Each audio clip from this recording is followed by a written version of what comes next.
Episode 29. What's going on, everybody? Welcome to All the Everything podcast. I'm one of your hosts, Billy Parchman. And as you might notice, it's just me. So where's Tim? Well, don't worry. He will be here in just a moment. We are picking up right where we left off last week with our Based on a True Story episode. So this will be part 2. And we just decided that when we were editing this episode that it just made more sense as a 2-parter. And so this is part 2 of that series. And we're super excited about the show. We have some great movies that we're going to be talking about today. But before we dive into that, I just want to say thank you so much. On our Star Wars for people who don't care about Star Wars episode, we had more first day downloads than any other episode before that. That was absolutely amazing, y'all. We had a really fun week with it being May the 4th and Star Wars week and everything in the content that we put out. We love Star Wars, obviously. But thank you all for showing up and showing out for that episode. That just meant the world to us. And oh my gosh, yeah, super fun. So I just wanted to say thank you all before we start this episode, and also just remind you all, hey, we're doing a couple of contests. We're giving away Amazon gift cards, y'all. And here's how you have a chance to win one of those. Well, on your phone, if you have an iPhone, there's an app called Apple Podcast, right? If you go on that app and pull up All the Everything podcast, you'll find our page. You'll find all of our episodes. Hey, download a few of those bad boys right there, okay? But while you're there, if you wouldn't mind giving us a 5-star written review, we'll see that, and your name will be entered into a chance to win a $25 Amazon gift card. That just helps us get the word out to people on Apple Podcast. We're just trying to get All the Everything podcast out and about to all the peoples, and we need your help. And another way you can win an Amazon gift card is a different contest that we're running right now. If you tag us on social media, whatever, if it's Instagram, if it's Facebook, if it's YouTube, TikTok, whatever, we'll see that video. We're going to take a screenshot of it, and that gets entered also into a different contest to win another $25 Amazon gift card. So we're just, hey, help us hype up this podcast, and you could be shopping online. Yeah, easy as that. But without further delay, let's hop into it. We're going to pick up, like I said, right where we left off last week. This is Based on a True Story, part 2. Well, there ain't nothing to it but to do it. Are you ready, my friend? You better believe it. Let's get into all the everything, y'all.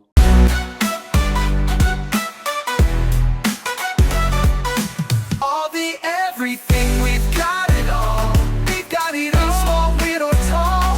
So grab your snacks, sit back, don't stress, cause Tim and Billy talk about the randomness. Information prone to UFOs will take you where the weirdness goes. It's two guys talking way too loud about stuff that makes no sense, but we're kinda proud.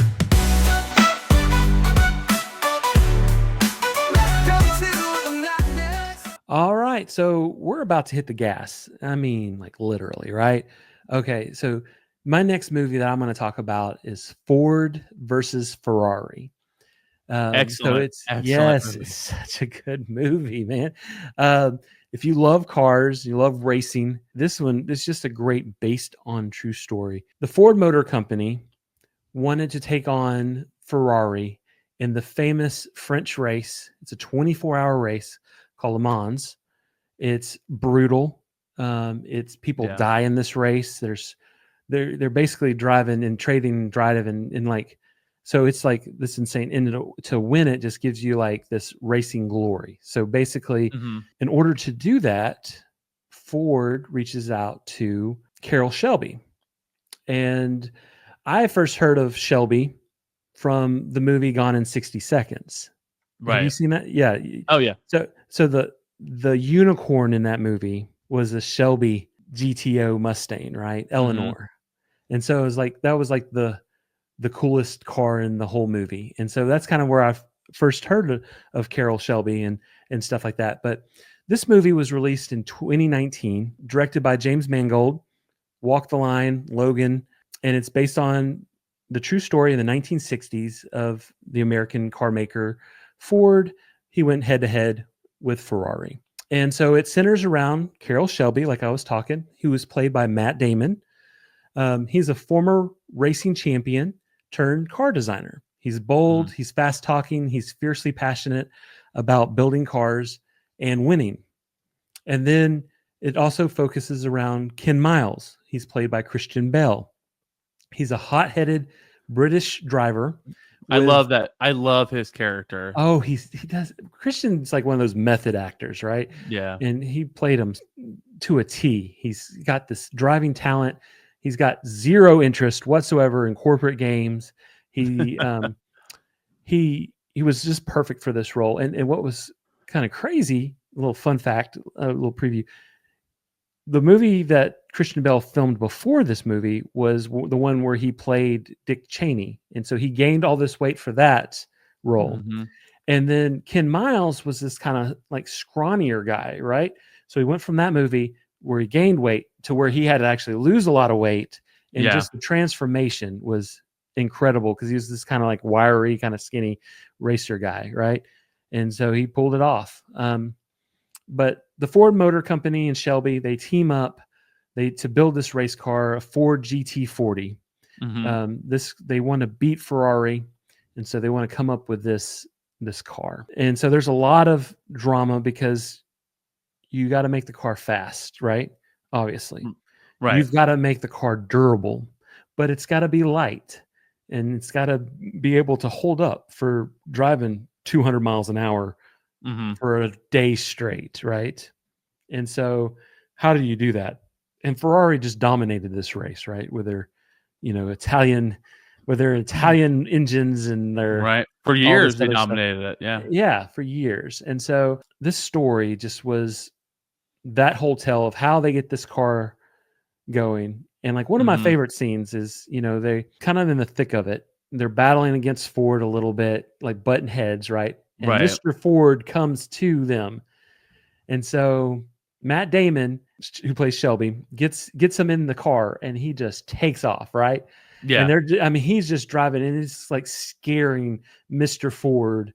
Like he's like, he's like crying scared, like the way he's driving this car. And like, as they're all watching him drive, the one guy standing on, and he's like, and this is usually where they soil themselves, just kind of like going crazy. And then he comes and just like, and then after he stops, Mr. Ford's just like trying to catch his breath. And he just starts bawling and he's like, I wish my daddy, who started the Ford company, could have seen this or done this. It's just it's like one of those is like, oh, they're putting the power in this car, right? Oh yeah. No. So yeah, it was a great story about this race. It does have a tragic ending in real life and in the movie. But here's some interesting facts. Like I said earlier, Christian Bale lost 70 pounds to play this role. Like I said, he's a method actor, right? So that's kind of what they do. They become the actor. They become the person that they're playing, right? Right. Most of the racing scenes were real in this movie. They didn't want to use CGI. They used real stunt drivers, real cars, and they filmed it. And so that's really cool. That kind of gives it like a more authentic feel, yeah, for sure.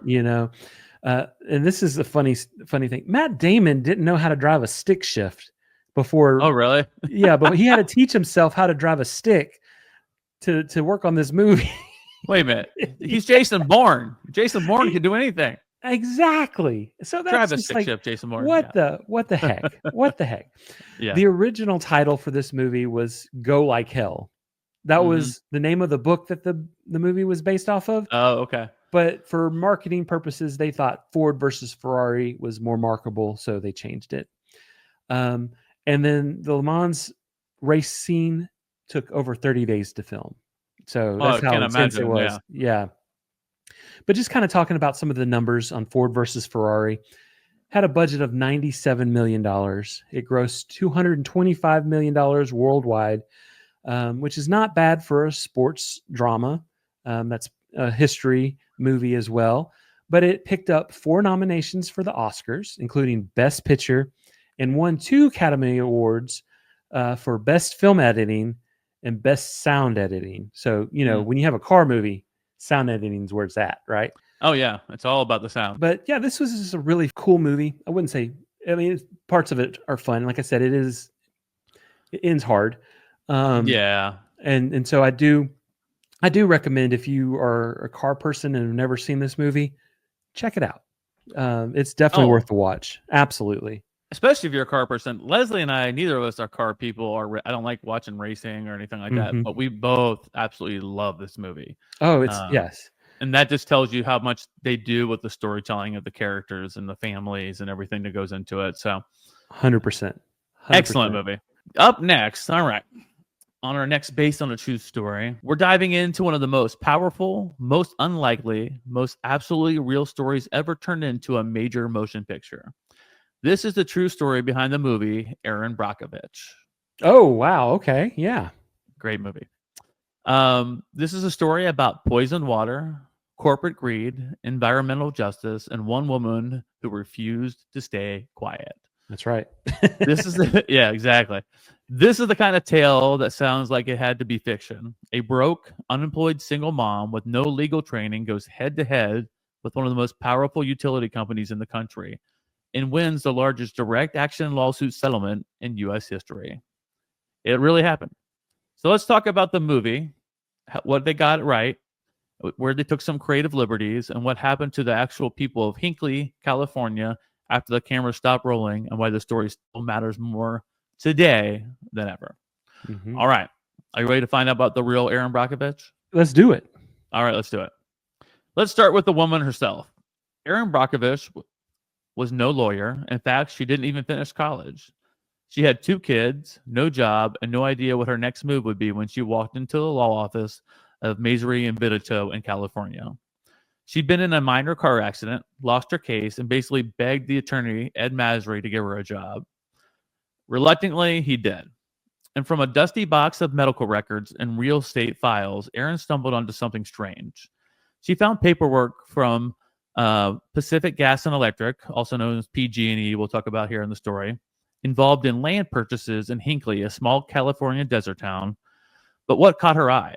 Handwritten notes and medical records filed alongside legal documents. That was odd to have those 2 together in that same kind of filing. Digging deeper, Erin saw a mention of chemical hexavalent chromium, or chromium-6. Now at the time, even most lawyers hadn't heard of this stuff, but it turns out the chromium-6 is a highly toxic, cancer-causing compound that was used to prevent rust in cooling towers at PG&E. So PG&E had been dumping into unlined wastewater ponds and was leaking into Hinckley's groundwater. So disgusting. Erin started driving out to Hinckley. She went door to door, meeting families. And one by one, she learned about nosebleeds, miscarriages, breast lumps, tumors, and throat cancer. Entire households with multiple people sick, even kids. Pets with tumors, livestock dying. And it wasn't random. It was clustered and it was spreading. The deeper she went, the darker it got. PG&E, she discovered, knew about the contamination for decades. They've told the residents that the chromium was actually the good kind. It was good for their bodies this whole time. The company even paid for bottled water for some homes, but only the ones closest to the poison wells. No warning, no public health alerts, just complete lies over and over again. So now we move into the movie versus reality here, okay? Okay. In 2000, Erin Brockovich hit theaters, directed by Steven Soderbergh, starring the one and only Julia Roberts, who gave the performance of her life. And honestly, the movie's pretty darn accurate. Erin herself, the real Erin Brockovich, said that it's about 98% true. The sass, the skirts, the guts, the grind, it's all there. Julia Roberts became Erin. The signature line she has in the movie is, "They're called boobs, Ed," was pure Brockovich. That really did happen in real life. Because he asked, how did you get all these people to sign up to be part of the thing? And she said, "They're called boobs, Ed." That's right. And yes, she really did discover the PG&E cover-up from inside a dusty file room. And yes, she really knocked on hundreds of doors in 100-plus degree desert heat to get clients to come forward. And yes, PG&E really knew chromium-6 was toxic and kept using it anyway. Golly. So, what the movie changes? A few things. It compresses timelines. The real investigation lasted about 5 years before the settlement took place. It skips Erin Brockovich's real own hospitalization because, yes, she got sick too. Fatigue, memory problems, even seizures from exposure to the same water that she was investigating the whole time. There's no dramatic courtroom showdown. The case was settled through binding arbitration in 1996. No jury, no gavel slam, but the result was jaw-dropping. $333 million was awarded to over 634 plaintiffs. It was the largest direct action lawsuit settlement in American history at that time. Wow. Erin, by the way, received a bonus of $2.5 million. And Ad Masry, the gruff lawyer with a big heart, went from being overlooked to being revered in legal circles. So if you remember the movie at the very end, he has a check and comes up to her at their new office and says, like, listen, I know we talked about a certain amount, but I didn't think that amount was appropriate. And then she starts going off on him about, this, that, and the other. I did this, all these things. And he was, and he says, I didn't think it was appropriate, so I upped it. And then he gives her a $2 million check, but in real life, it was $2.5 million. Wow. The movie does dramatize some elements, but the truth is every bit as powerful. This wasn't just a legal victory, it was a reckoning. So, what happened to Hinckley? Here's what the story turns. Because the movie ends on a high, the family celebrate, PG&E pays, Erin gets her check, and the underdog wins. But the real life isn't that clean. Today, Hinckley is a shell of what it once was. A desert town turned almost into a ghost town. Many residents took their settlement money and left. Others stayed and kept fighting. Because the contamination never fully stopped. PG&E was required to clean it up, but by 2010, groundwater testing still showed elevated levels of chromium-6. Lawsuits continued into the 2010s. PG&E eventually bought up many of the remaining homes and bulldozed them completely, showing their liability. One resident, Roberta Walker, who inspired the character Donna Jensen in the film, later said, I didn't get anywhere near the millions the movie showed. I'm still dealing with health problems every day. So if you remember Donna Jensen in the movie, they go to her in that final scene. She takes her boyfriend George and they drive and, and says like, all right, we were awarded all this money and they decided that you get $5 million of that. Well, that didn't really happen. She didn't get nearly that much money in real life. And it wasn't just the cancer. People lost fertility. Children were born with developmental issues. One couple buried their teenage daughter and later found out that she had tumors on every major organ. And they had no idea that the water was killing her the entire time. The movie gave the world a victory story, but Hinckley, they're still living with the consequences. So here's Erin Brockovich after Hollywood. As for Erin herself, she didn't stop. After the settlement, she kept working with Masry and Biddito and later became a full-time environmental activist.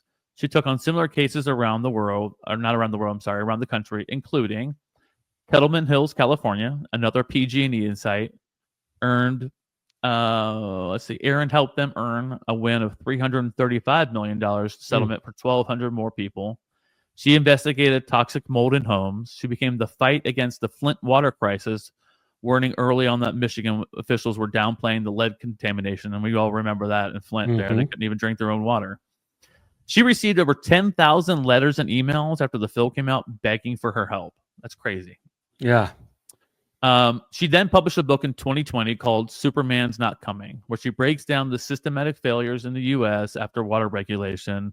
And her message is this. The system isn't broken. It's working exactly the way it was designed to, and that's the problem.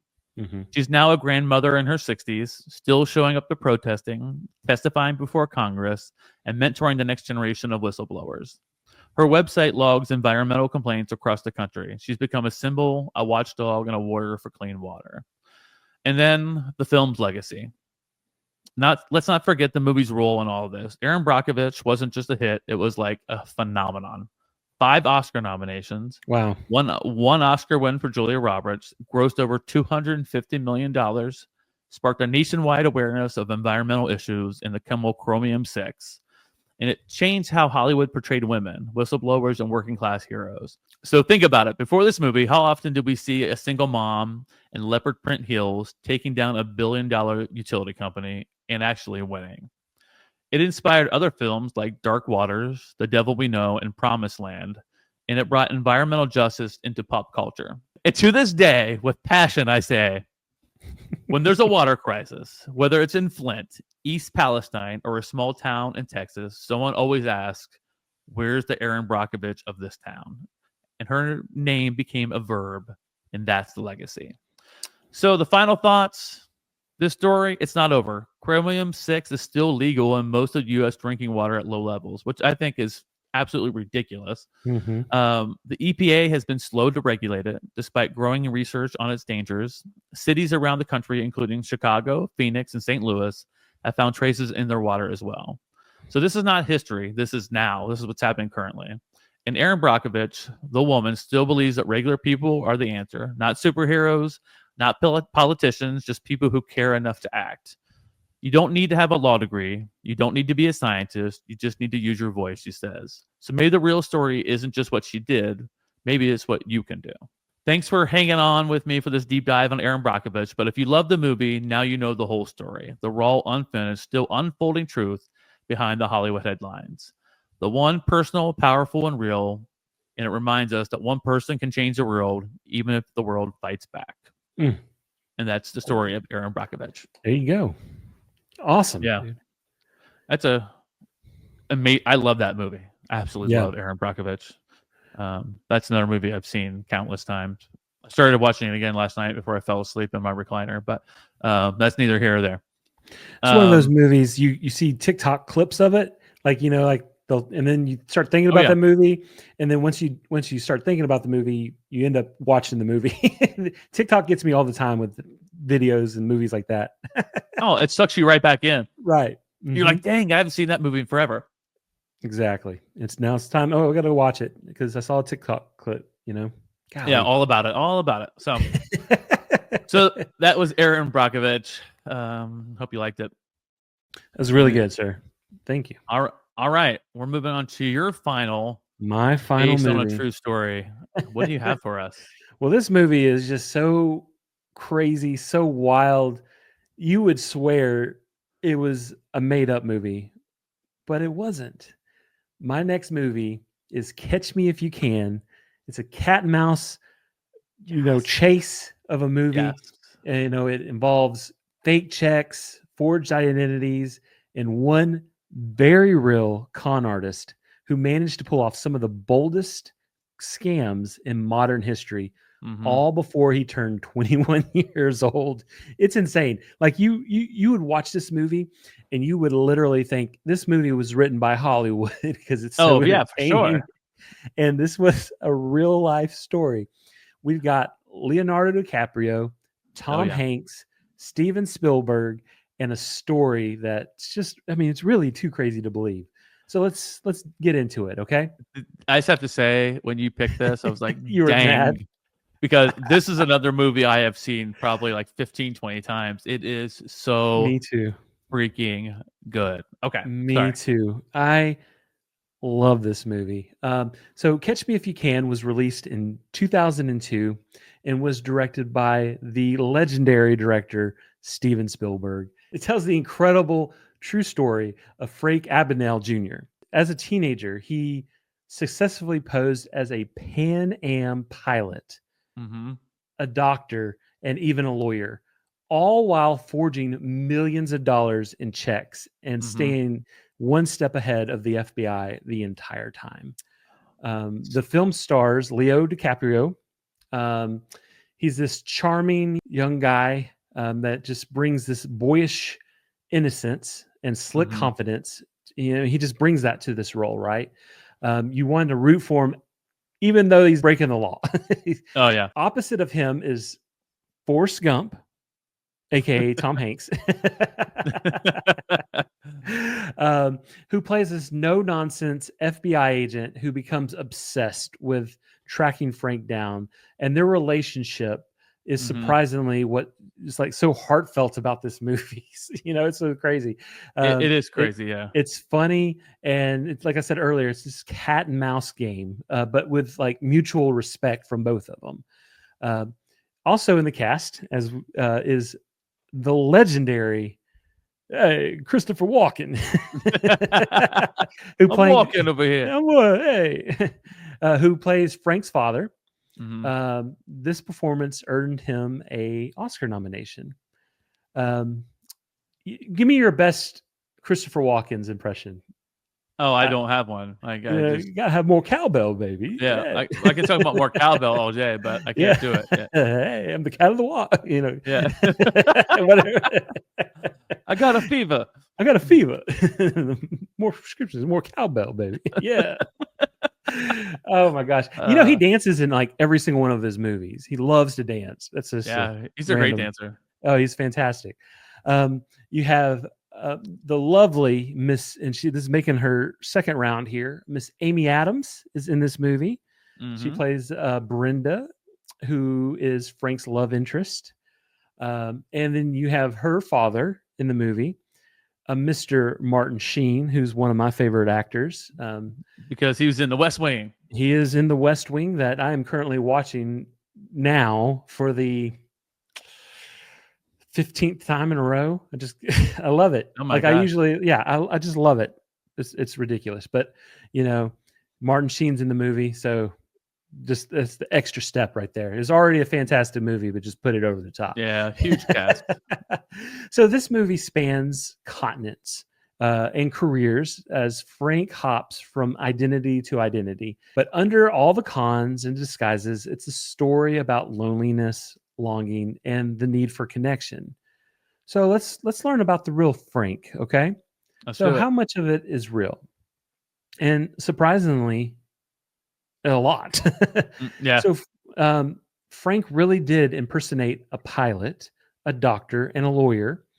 And he really did forge millions of dollars in checks, right? So he started this life of crime when his parents divorced at the age of 16. And over the course of just 5 years, he scammed his way across 26 countries. He used fake IDs, phony credentials, and almost a supernatural ability just to read people. He was quick-witted, witty, and eventually the FBI did catch up with him in France. He served time in multiple countries. Frank ended up working for the FBI and helped them catch the criminals, the forgers. Like he had a specific skill set that they needed. He could look at checks and see, okay, this is how they're doing. This is what they're doing. Right. That's all in the movie. That's all in the book that he wrote that was based off his life that, helped this movie. But yeah, that's what, I mean, it's crazy. It's crazy. And while you think some creative licensing was taken in this movie, and there was a little, it does remain faithful to the overall timeline of his story. Here's some fun behind the scenes facts. Okay. Steven Spielberg almost did not direct it. It was originally set up with multiple directors, but then Spielberg came in and wanted to make it more personal, not just about the scams, the things that he did, but more about the person. And that just connected. And so he took over, and we all benefited from that. Oh, sure. The real Frank actually does make a real life cameo in the movie. He's the French police officer that actually arrests him in the movie. Like he handcuffs him at the end of the movie. Oh, so, I didn't know that. Yeah, and so that's the real Frank Abagnale Jr. And so that's golly, that's really cool. I'm gonna check that out. Yeah. Yeah. And then Spielberg kept Tom Hanks and Leonardo DiCaprio apart for rehearsals.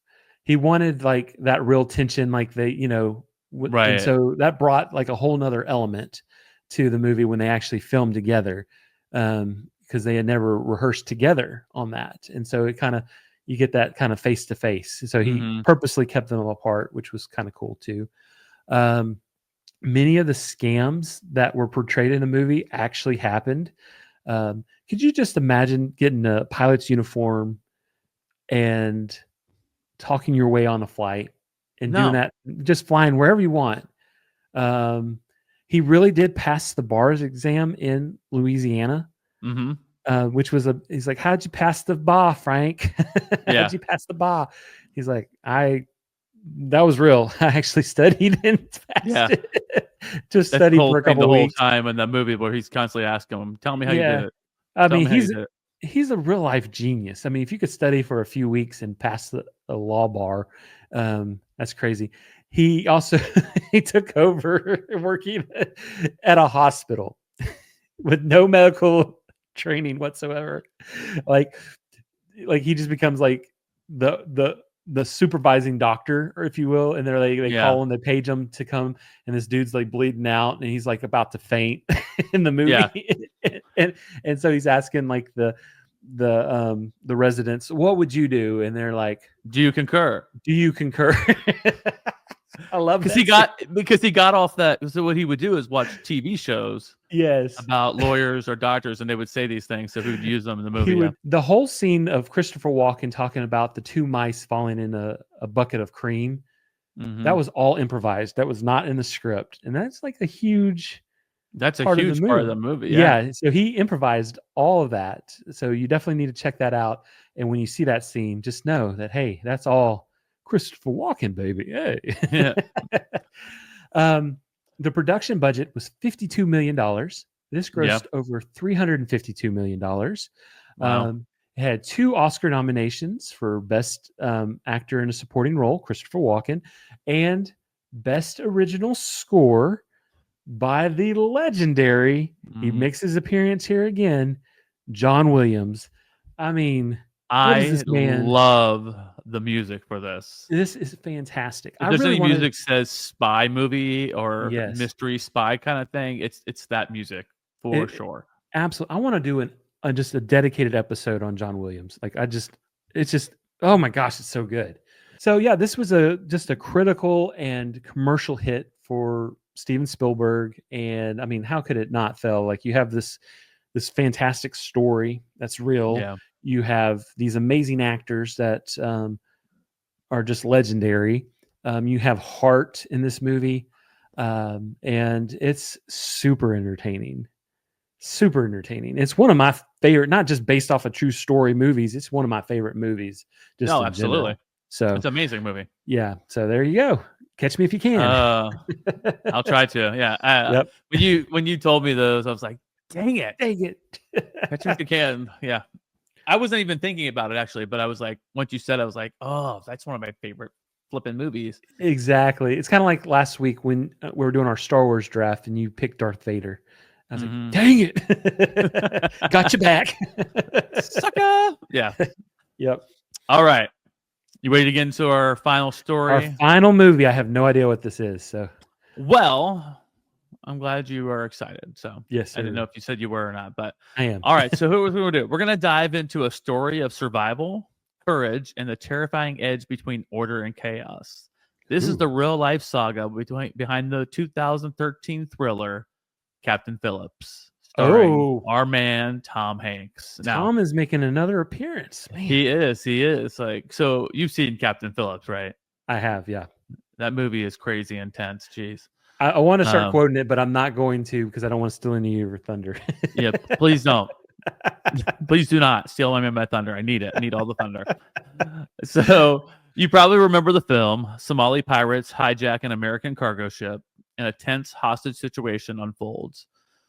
But what really happened out there on the Indian Ocean in 2009? How close was this to the film, and how true was it? And how did Hollywood do it, and what did they leave out? So today we're breaking down what happened on the Masrec, Alabama. You'll hear all about the bravery, the fear, the behind-the-scenes filmmaking, and the controversy that followed. This isn't just a story of a captain and his captors. It's a story of two worlds colliding. So they break it down into this. Part 1 is the calm before the storm. So on April 1st, 2009, the Masrec, Alabama was a massive U.S. flag container ship set sail from Salah, Oman, bound for Mombasa, Kenya. On board, a crew of 20 and 17,000 metric tons of cargo, much of it humanitarian aid. Captain Richard Phillips, a seasoned mariner from Vermont, is in command, but there's tension in the air. Piracy off the Somali coast has been on the rise. Phillips is well aware of it. He even emails his wife, warning that things are heating up in the region. Still, the Alabama sails just 300 miles off the coast of Somalia, closer than recommended. Some crew members felt uneasy, and the official guide was to stay 600 miles out. Phillips later says that even with that distance, attacks could still happen. But his crew, some of them would later argue that his decision put everyone's lives at risk. All right, part 2, the attack. It's morning time on April 8th. A blip appears on the radar. Then another. Small skiffs are moving fast. Phillips orders evasive maneuvers. Their fire hoses are activated. Radio warnings are sent. And one of them was a bluff, with Phillips pretending to be a U.S. Navy ship. You know, it works, though. Most of the pirate boats turn away, but one still keeps coming. They still see that blip. So on this skiff, there's 4 young Somali pirates armed with AK-47s circle and board the ship, and its first hijacking of an American cargo ship in 2 centuries. Phillips orders his crew to hide within the ship's engine room. Its sweltering temperatures reach up to 130 degrees while they're in there. Ooh. I know. When I read that, I was like, dang, that was hot. But their plan is smart. If the pirates can't find the crew, they can't control the ship. Meanwhile, on the bridge, Phillips tries to remain calm. He actually offers the pirates $30,000 in cash just to leave. No problems. We're not going to say anything. Here's $30,000. Go on your way. But the pirates want more. Matter of fact, they want millions more, and they want the ship. So tensions rise, but below deck, Chief Engineer Mike Peary leads a plan. They overpower the pirate leader, Abdulwali Muse. He's injured and taken hostage by the crew. So now it's a stalemate. The pirates on the bridge, they're holding Captain Phillips. Crew below is holding Muse. So now we talk about them getting into a lifeboat. There is a prisoner swap proposed, and it doesn't go as planned. As the pirates prepare to leave, they force Captain Phillips into the ship's lifeboat with them. The exchange is broken, Muse is handed over, but the pirates keep Phillips. They don't give him back. He later said, I didn't volunteer myself to go as they showed in the movie. I was already a hostage and I had to go with them. So the covered lifeboat launches. Inside, Phillips and 3 armed pirates. The Magic Alabama is now free, but the captain is drifting farther and farther away from safety. Now we talk about part 4, the ordeal at sea. For 5 days, Phillips is trapped. It's in a dark, hot, and claustrophobic little boat. He is tied up with ropes, so tight that they leave deep marks. He is beaten. He is subjected to psychological torment. The pirates argue, threaten, and everything starts to unravel. At one point, under the cover of night, Phillips gets loose and jumps into the sea in a desperate escape attempt. For a brief moment, he tastes freedom. He's thinking, I'm going to get out of here. Then gunshots ring out. They're shooting into the water. The pirates retrieve him and pull him back in and beat him some more. Back inside, things worsen. The pirates grow increasingly paranoid. Food is low. Tempers flare. Phillips is physically deteriorating, but he's still holding on to hope. A quote from Phillips said, "It was a game of cat and mouse, hide and seek for 5 days. I had no idea if I was going to survive." So this leads into the rescue mission and its precision. So while he's being trapped in this boat, everything's going on. He's terrified. These captives are losing it. Help is closing in. The USS Bainbridge, a Navy destroyer, begins tailing the lifeboat. So the lifeboat sees this massive destroyer behind it, but they're keeping their distance because they know they have the prisoner, Captain Phillips, on board. The Navy stalls, waiting for the right moment. So on April 12th, the moment arrives. One pirate has his rifle pointed right at Phillips' back. And then 3 shots, 3 kills, all fired simultaneously by snipers. It is surgical, coordinated strike. Phillips is rescued alive. I mean, picture this happening. I see it in the movie, but in real life, you have Navy's. I think they have a Navy SEAL 6 team that comes aboard, and then just like that, 3 shots simultaneously kill the pirates, and they save him. Credit roll. I know. When the Navy pulls him aboard the Bainbridge, he is dazed, covered in blood, and in shock, and they take him to the infirmary, and then he breaks down. That moment in the movie with Tom Hanks just starts crying and heaving at the very end, he's all shaky and he's got blood. And he's like, "Is that my blood?" And he's freaking out, and he's just falling apart after that horrible ordeal. Tom Hanks later recreated that moment and improvised most of the scene. And actually, the medic in the film was a real Navy corpsman, and the emotion 100% real. So we break it down to part 6 here: film versus reality. Paul Greengrass directed Captain Phillips with a raw, documentary-like feel. The movie gets a lot right. The pirate attack in the boarding, 100% right. The hiding of the crew, 100% right.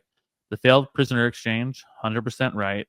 The lifeboat escape, 100% right. And the sniper rescue, 100% right. Then Tom Hanks delivers a stunning performance. Phillips himself said he could see the same fear in Hanks' eyes that he felt in real life. Tom Hanks is such an amazing actor.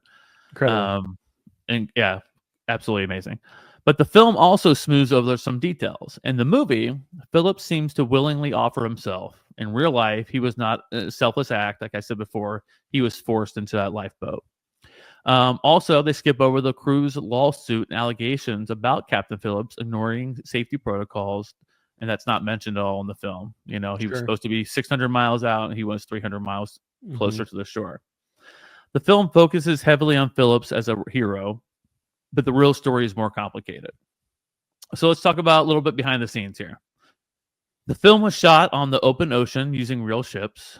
The lifeboat scenes were filmed in tight quarters. Crew members got seasick. One of them even vomited on top of Tom Hanks' head mid-take. I know, right? I heard that. I was like, that is nasty. That is nasty. Even Tom Hanks doesn't deserve that at all. I mean, no, don't puke on Tom. You don't puke on Carl Hanratty and Forrest Gump and so many other people. The Somali pirates were played by non-actors, many of them from Minneapolis. Barkhad Abdi, who played Muse, improvised a line, "Look at me, I'm the captain now." That's what I wanted to say, sir. I knew I was going to look at me. I'm the captain. I'm the captain now. I'm the captain. So he improvised that line, which turned out to be one of the most iconic lines, and it wasn't even in the script. And wow. How many times have you used that with like even family, friends, or whatever? Look at me. I'm the captain now. I'm the captain now. Abdi won a BAFTA and earned an Oscar nomination. It was his first role. He said he understood the desperation behind the actions because he actually grew up in Somalia and experienced that. Mm-hmm. And so the aftermath, Phillips returned home to a media frenzy. Some hailed him a hero. Others criticized his choices.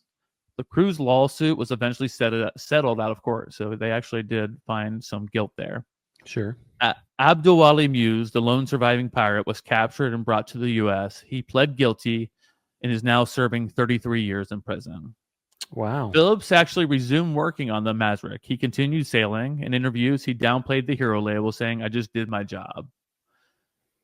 The final reflection of the movie, though, is this is a story of survival, of quick thinking, endurance, and luck. Phillips wasn't perfect, but he stayed calm. He held on and he endured. It's also a story about perspective. A seasoned captain, desperate pirates, one man looking to protect his crew, others trying to escape a life of poverty. Mm-hmm. One world has warships, Navy SEALs, and media coverage. The other has broken coastlines, hunger, and no real options. Muse's haunting line in the movie where he says, "Maybe in America," when Tom Hanks is talking to them saying, "You can do anything else. You can make money different ways. You don't have to do this." And he looks at him and says, "Maybe in America." Mm-hmm. It reminds us that not everyone gets to choose the life that they live, like the lives that we could have a chance to live in the U.S. The film ends with a rescue, but the real story lingers in gray areas, decisions, consequences, and trauma. Captain Phillips reminds us sometimes doing your job under pressure is the most heroic thing that there is. Not perfection, not bravery without fear, but the act of surviving until help arrives. Mm-hmm. Just like when Billy had to go unclog that toilet at the hotel from that guy who was in charge of the lottery. He acted under pressure. It wasn't heroic. It wasn't perfection, but it was bravery without fear. And that is the story behind Captain Phillips. There you go. Man. Great movies. Yes. Excellent movies. I love it. Now I got a lot more things I need to watch. I know, right? Yeah. And then the more I got into the research of these stories, I kept thinking, like, I can't wait till we do another volume of Based on a True Story, because there are so many. Oh yeah. There were so many that I wanted to pick, and I was like all over the place, but Yeah. I tried to do a couple that were well known. I was going to do a sports one, but I figured maybe we can save that for a Let's do total sports. a whole sports movie themed episode. Yeah. Absolutely. And action and horror and whatever. But there's all kinds of categories we can do it in. But I hope you guys had fun with us today listening on. I was super excited about doing this episode.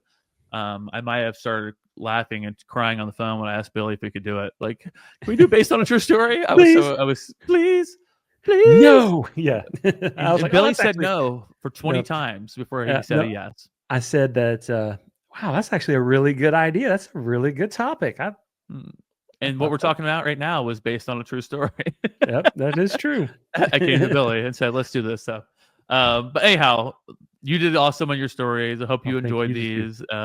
I hope you guys listening enjoyed. And if you want more, or if you want to share what your favorite Based on a True Story is, we would love to hear that too. And Billy, where can they connect with us at? Hey, check us out. Join us on Facebook or Instagram. We're on the TikTok and the YouTube. So we would love to have you come along and let us know that you're out there. Yeah. And yeah, just leave us a comment. Let us know you're there. That's right. I know we talked about last week that we had hit 10,000 downloads, and we want to get 10,000 more, but we need your help. That's right. Keep listening, keep downloading, and please, for the love of God, go to Apple Podcasts and leave us that nice 5-star written review. It helps us. It helps you, because you can win an Amazon gift card. I don't know what we need to do to incentivize you guys anymore, but nobody has yet filled out any more reviews. I mean, I know that's kind of sad to hear, but this is the raw truth. This is based on a true story. We need you guys to fill out those reviews so we can get the word out. Billy's killing it on social media. He's doing great videos and stuff. So follow those, share those. He even put out a call for help. But we need our squad to back us, right? That's right. That's right. We need our hype squad. Where you at? Where you at? Where you at? So anyhow, again, I hope you guys enjoyed it. We had fun doing it, and we can't wait to have you join us again for another amazing episode of All the Everything Podcast. I hope you all have a great week. Bye, y'all.